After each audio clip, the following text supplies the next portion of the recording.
Good morning friends. तो आप सभी का फिर से स्वागत करती हूँ अपने एक नए व्लॉग में। तो देखिए, मॉर्निंग का वक्त है और मॉर्निंग के वक्त मुझे निपटाने होते हैं, मुझे क्या सभी जितनी भी जो हाउस वाइफ्स हैं उन सभी को निपटाने होते हैं घर के मॉर्निंग के जो डेली रूटीन वाला काम होता है वो। तो मैंने सोचा कि आज चलो पहले कपड़े लगा देते हैं, उसके बाद फिर साफ़ सफाई का जो काम है वो कर लेंगे। तो मशीन में कपड़े भी साइड बाय साइड धुलते रहेंगे और दूसरे काम भी होते रहेंगे। तो आज जो है मुझे डेली के जो कपड़े होते हैं उनके साथ में थोड़ा बेडशीट वगैरह भी धोना था, तो वो सारा ही मैंने लगा दिया था और उठा लिया था झाड़ू फिर। और आजकल हमारे यहाँ जो गर्मी का सीज़न होता है, बीकानेर में बहुत आंधियाँ चलती हैं। तो आंधियों की वजह से आप कितना ही साफ़ क्यों ना करो, पूरा जो रेत है वो आके चिपक जाता है और बहुत बारीक रेत होता है, इसको साफ़ करने से भी जल्दी निकलता नहीं है।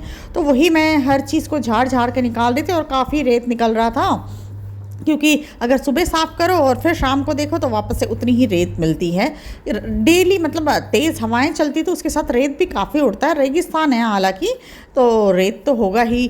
तो झाड़ू मैंने सभी जगह निकाल लिया था, ऊपर से लेके नीचे तक। झाड़ू घर भी काफ़ी बड़ा है, ऊपर से नीचे तक, तो काफ़ी टाइम लग जाता है। तो दीवारों पे भी मैं साथ के साथ जैसे एक झाड़ू मार देती हूँ, ताकि दीवारों पे जो मतलब मिट्टी चिपक जाती है वो भी निकल जाए करके। क्योंकि यहाँ पे देखिए, जो रहते हैं इस इलाके में वो तो जानते ही होंगे कि कितना बुरा हाल होता है गर्मियों में जब ये रेत उड़ता है। तो सारा मैंने झाड़ू वगैरह निकाल के फिर चाय नाश्ता के जो बर्तन होते हैं मैंने सोचा उसको भी निपटा लेती हूँ, और उसके बाद में फिर मैं काटूंगी। जैसे हस्बैंड जी ने कहा था कि जो खीरा होता है, खीरा टमाटर तुम मेरे लिए काट दो, और वो उसके साथ में फ्रूट्स वगैरह ये सारी चीज़ें काट दो।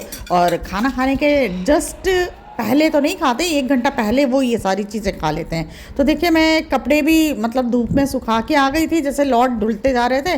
तो आप देख ही सकते हैं कितनी तेज़ हवाएं चल रही हैं यहाँ पे। कपड़े भी टिक नहीं रहे थे, बहुत मुश्किल से मतलब जो क्लिप्स होते हैं उसको 2-2 4-4 क्लिप्स लगा के मैंने ये किए थे। और देखिए, आपके सामने मैंने सुबह झाड़ू लगाए थे और फिर देखिए कितनी रेत आ गई है, 1 घंटे के अंदर अंदर ये रेत वापस आ गई। तो कपड़े मेरे सारे धुल चुके थे, तो मशीन को भी मैंने ढक दिया था अच्छे से, क्योंकि फिर रेत उस पर भी काफ़ी जमा हो जाता है। और जो कमरे हैं उनको भी, जो बालकनी वगैरह है उनको भी मैं अच्छे से बंद कर दूंगी, क्योंकि अगर बंद नहीं किया तो पूरी साफ़ सफाई की बैंड बज जाएगी। पूरा जितनी भी जो अच्छे से साफ़ सफाई की थी उन सब पे 1 घंटे के अंदर पूरी रेत जम जाएगी अंदर। तो मैंने बंद कर दिया था और नीचे से पावदान भी लगा दिया था कि नीचे से जो बारीक रेत है वो ना आ सके करके। और उसके बाद में मैं आ गई थी रसोई में खीरा वगैरह काटने के लिए, क्योंकि हस्बैंड जी ने डिमांड किया था कि खीरा टमाटर तरबूज वगैरह काट दो तो ये खा लेंगे और इसके 2 घंटे बाद फिर खाना खाएंगे, तब तक ये थोड़ा सा हजम हो जाएगा करके। तो एक्चुअली वही उनका रूटीन है, जैसे ये खाते हैं डेली का, ये जो सैलेड है उनका रूटीन है। मतलब खाना खाने से 1 घंटा पहले खाते हैं, और खाना भी चाहिए, हेल्दी होता है और रफेज है, तो इसको तो ये तो इम्पॉर्टेंट है ही अपने जो पेट है उसके लिए, डाइजेशन के लिए। और उसके बाद में मैं देखिए आ गई थी ये करने के लिए, जो रायता होता है दही का, मतलब पूरा दही ऐसे ही नहीं खा के उसको पतली छाछ बना के जैसे पीते हैं। और उसमें मैंने पुदीना, पिसा हुआ जो जीरा होता है भुना हुआ, वो डाल दिया था, काला नमक डाल दिया था, और प्याज काट के रख लिए थे उसको भी डाल दूंगी बारीक बारीक। ऐसा रायता आप भी बना के खाइए, देखिए बहुत अच्छा लगता है। मतलब बहुत पतला, जैसे डॉक्टर्स रिकमेंड करते हैं कि पतला जैसे खाने के साथ छाछ लेते हैं ना, तो वो बहुत ही अच्छा होता है। तो चलिए मोटर भी बंद कर देते हैं, क्योंकि पानी भर चुका था ऊपर टंकी में, तो बंद कर दिया था। और उसके बाद में फिर मेरा काम था, जो चादर निकाल के धोया था तो चादर भी बिछा देते हैं, वरना फिर ये जो बेडशीट अगर नहीं बिछाएंगे तो गद्दे जो हैं वो गंदे हो जाएंगे।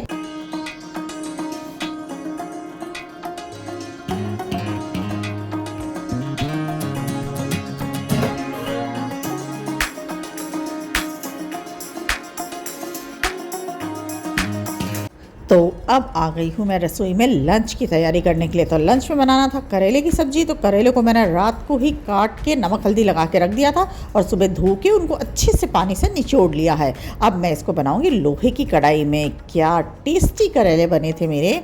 तो मैंने इसको पहले तेल में जीरा डाल के इसको छौंक दिया है, और पहले करेले को आधा लाल कर लूँगी ढक ढक के, और फिर उसके बाद में फिर भी इसमें लहसुन और प्याज डालूंगी। तो लहसुन और प्याज मैंने काट के रख लिया है, लहसुन को कूट के रख लिया है, है। तो पहले तो उसको ढक ढक के हल्का सा लाल कर लेंगे करेलों को, उसके बाद में मैं इसको डालूंगी। और तब तक फिर साइड बाय साइड दूसरे भी काम कर लेते हैं। दूसरे काम में मुझे बनाने थे, देखिए चावल के लिए मैंने चावल का पानी चढ़ा दिया था। और ये रात की भिंडी है जो थोड़ी सी बच गई थी, और अब चाय की थोड़ी सी तलब हो रही है तो चाय भी बना लेते हैं साइड बाय साइड। और देखिए ये कढ़ी भी बच गई थी रात की, तो मैंने निकाल ली है, उसको गर्म कर लूँगी। और चाय भी साइड में बन रहा है तो चाय भी पीते रहेंगे और काम भी करते रहेंगे। तो छुट्टी के दिन वैसे तो मॉर्निंग की हो जाती है टी, और एक आफ्टरनून में भी हो जाती है। चलो बहुत ज़्यादा तो नहीं, लेकिन एक दो तो चलता ही है दिन में।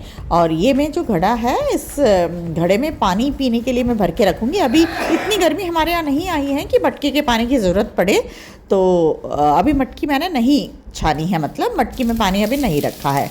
तो देखिए करेले लाल हो चुके हैं आधे, और फिर मैंने मिला दिए थे इसमें प्याज और लहसुन जो कूट के रखे हुए थे। अब प्याज और लहसुन थोड़ा सा फ्राई हो जाएगा, फिर सूखे मसाले में बाद में मिलाऊंगी। तो देखिए दाल भी चढ़ा दे रही हूँ मैं, छिलके वाली मूंग की दाल है ये।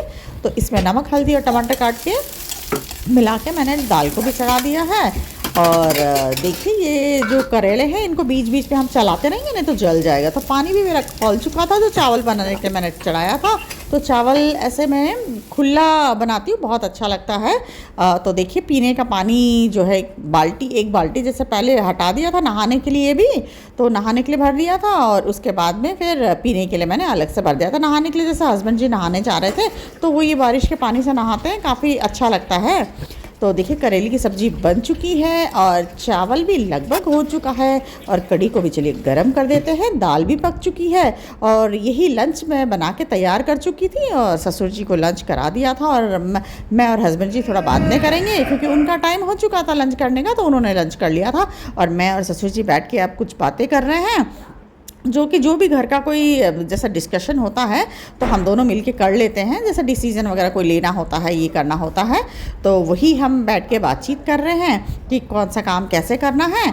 और ये डिस्कशन होने के बाद में तब तक हस्बैंड जी भी आ गए थे, और फिर हमने कर लिया था दोनों ने मिलकर लंच। तो आप बताइएगा आपको ये ब्लॉग कैसा लगा, लाइक भी करिएगा, कमेंट भी करिएगा। Good bye friends.